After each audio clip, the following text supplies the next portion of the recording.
Hello, friends and family. Welcome back to the channel. I've been filming this video for the past 2 hours, and I feel like I talked about medical school for like 1% of that time.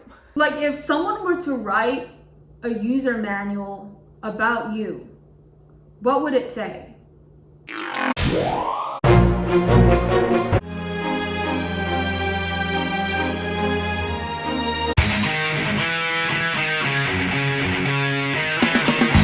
So I'm not sure if you guys can see this from here, but I got these new glass bugs and they have chemistry structures on them.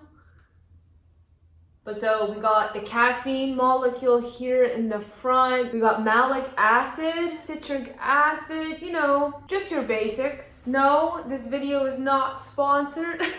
I was watching the lecture for class earlier today on sleep.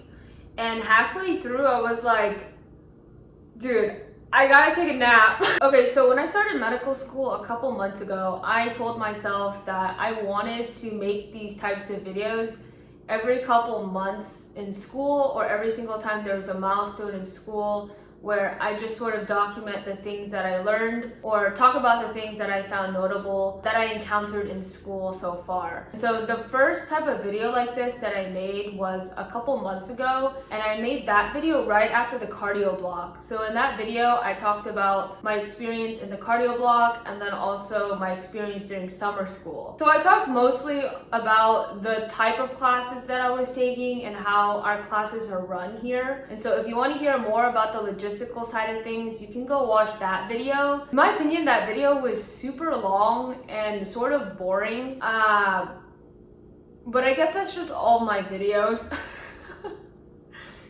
But this video, I don't want to talk about that stuff. In this video, honestly, I have no agenda for this video, so we'll see how this video turns out. I want this video to be more of a stream of consciousness, so it's gonna be all over the place. But I'll just start off with where I'm at so far in school at this point in time. I just took my second progress exam a couple weeks ago, like the first week of January. So we had 2 weeks off for Christmas break where we had no school. And so I went back to California for those 2 weeks, which was pretty amazing because I dodged the Illinois winter storm, and I was in California where it actually wasn't sunny when I was there. It was raining a lot. So the second progress exam basically covered everything we learned so far because the exams are cumulative. So on that progress exam, it had everything we learned that summer, and then cardio, and then respiratory, and then renal. In my opinion, I found the second progress exam to be a little bit better than the first one. I think it's because in the first progress exam, I had no idea what I was doing. I didn't know which practice questions to use. I didn't know which study resources to use. I mean, for the second progress exam, I still had no idea what I was doing, but there was slightly more organization to the chaos. I can make an entirely separate video about studying, but I don't want this video to be all about studying. All right, so let's talk a little bit about studying. I think studying and knowing how to learn effectively is very fascinating. Studying effectively becomes very important in medical school, ever more so than before, like even more than undergrad, right? Because now you have to actually remember and retain all of that information. It's not like in undergrad where you take one class and you can willingly forget the material after you take the final. So after you get your grade back, you could just leave it all behind and never return to that material ever again if you don't want to. Whereas when you're studying medicine, you can't just forget a certain organ system block because you didn't like it or it wasn't your favorite subject.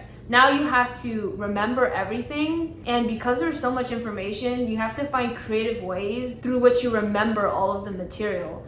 And so your study habits become more important. And so drawing upon my experience in undergrad is, in undergrad, we were given a lot of material, and then we were trained to think very deeply about simple things. And so you would pick one concept and then you would go deep into whatever that concept is. And so on the exam, they're gonna ask you to tweak or modify that simple concept in a creative way so that you can arrive to a certain answer. And so in a way, this mentality has permeated the way in which I approach material in med school today. Being able to think very deeply about simple things has helped me understand fundamentally what certain concepts in med school mean. Being able to hold one concept in my mind and truly understand what it is has been really helpful for when I encounter that concept in multiple different clinical scenarios. Because no matter how complex a situation can get, if you always refer back to the fundamentals, then you have now some platform or some basis from where to start from. Another thing too is that sometimes it's easy to fall into this trap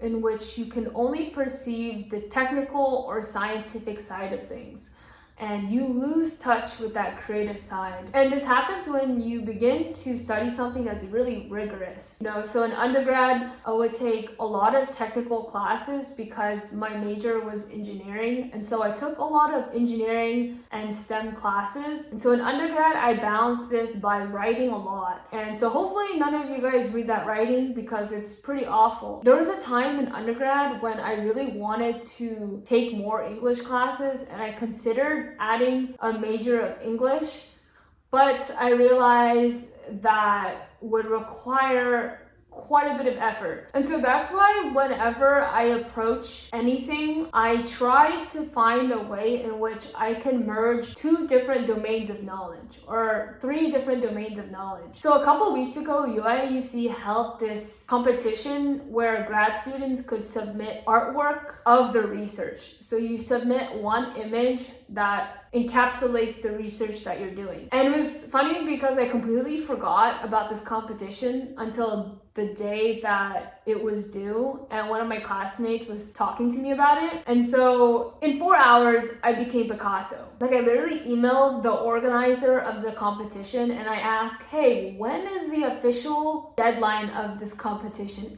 Are you guys accepting submissions until 11:59? And so I ended up using all of the software that I have used previously in my research to generate this image that illustrated the research that I was currently doing. And I submitted it. I have no idea if I'm going to win. And honestly, I'm completely fine with not winning. But when I was drawing that artwork for that competition, I felt like this is what I love to do.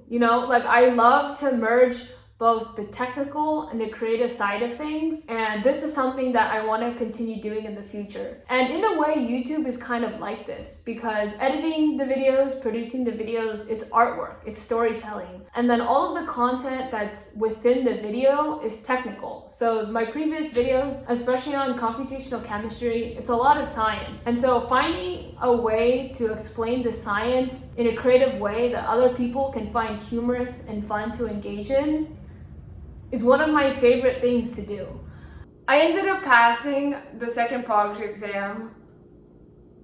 We made it, guys. It's super funny because for the first project exam, I don't think I talked about this in the first video, but the way it works is that you take the exam online on your laptop in the auditorium at the school. And my laptop crashed. The first exam was 127 questions. I already submitted an answer for each one. And then right after I submitted an answer for the last question, my laptop just crashed, right? And then there was this split second where I was like, should I go tell the instructor that my laptop crashed because I still have remaining time to check my answers? Or should I just go home? So I was like, am I really gonna review 127 questions? And so I decided, I'm pretty confident with my answer choices, so we're just gonna go with it. And so it ended up turning out okay, but logistics on the second exam, it was 140 questions, I believe, and you could take it in around 3 hours and 30 minutes, or maybe it's 3 hours and 45 minutes. This time, prior to going to the exam, I deleted this software that I had downloaded prior, and so that software was what caused the testing site to crash, because in the middle of the exam, that software asked me if I wanted to update it, and when that update icon came up, the site saw it, and then because the site is designed to prevent cheating or prevent you from opening other browser tabs, it just crashed the site, right? It just closed. So another thing that I want to talk about is understanding yourself. And this sounds super trivial, but understanding yourself literally forms the basis of anything that we do. And I think that a lot of people, including myself, don't take enough time to just truly understand themselves. And this is super important because it helps us differentiate how we're different from other people and how we can optimize certain parameters in our life that are most conducive to ourselves. People study differently, people approach material differently, people need different amounts of time to sit down and learn the material than others. And so, for example, say there's a quiz coming up. Maria, I don't know anyone named Maria, that's why I'm picking Maria, but say Maria needs 10 days to study for this quiz. Maria should take the 10 days to study for this quiz. But say John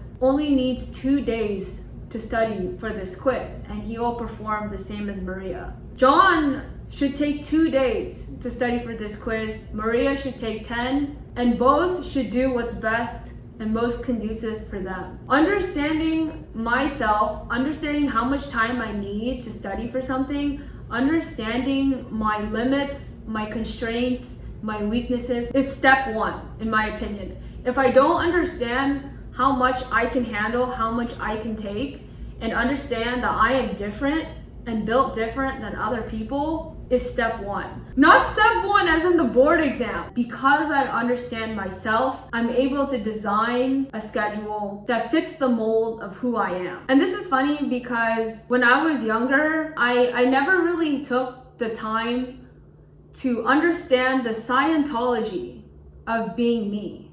Like if someone were to write a user manual about you, what would it say? I feel like we went off a little tangent, but that's okay.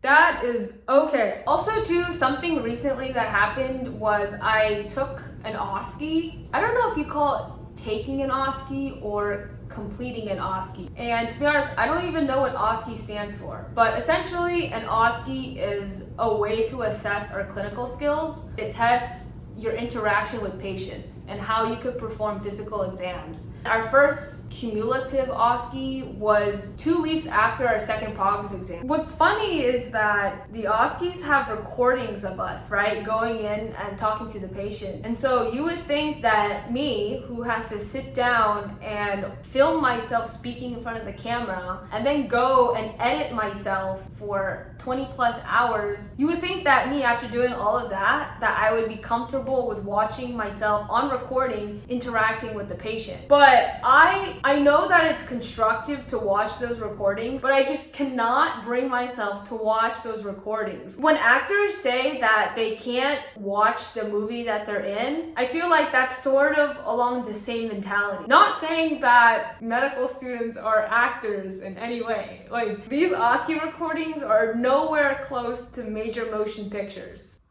But to be honest, like, other than the PROGS exam and other than the OSCE, things have been good. Like, I've been enjoying myself so far. I was telling my friend this the other day that I don't think I've ever been at a point in my life where I've been working on so many things that I was interested and passionate about at the same time. And it's almost as if all the things that I've been working on throughout my life have led to this point where I'm finally able, like I have the skill set to pursue everything that I want to pursue. But yeah, I just wanted to say that I'm really excited. Like, I'm excited for what the next couple months will hold because there's just so many things coming up that I'm looking forward to. The last thing I just want to say before my battery dies, because I can see it blinking, is that I just want to savor every moment. Like, I just want to be present in everything that I do. I think in undergrad and the years prior, or maybe the years after that, I always felt like I was in anticipation of what came next. You know, everything that I did had to have a destination of some sort. And there's very few times, I think, when I didn't feel like I needed a destination.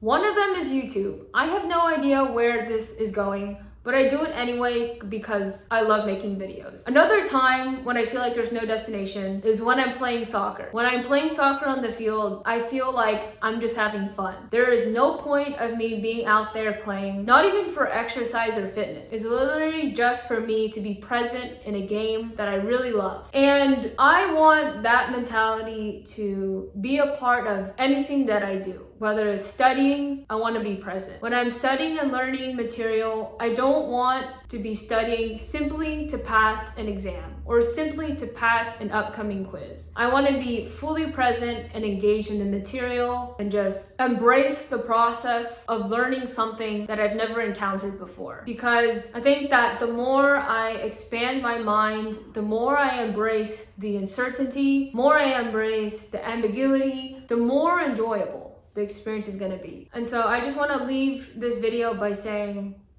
I'm really excited for what's to come.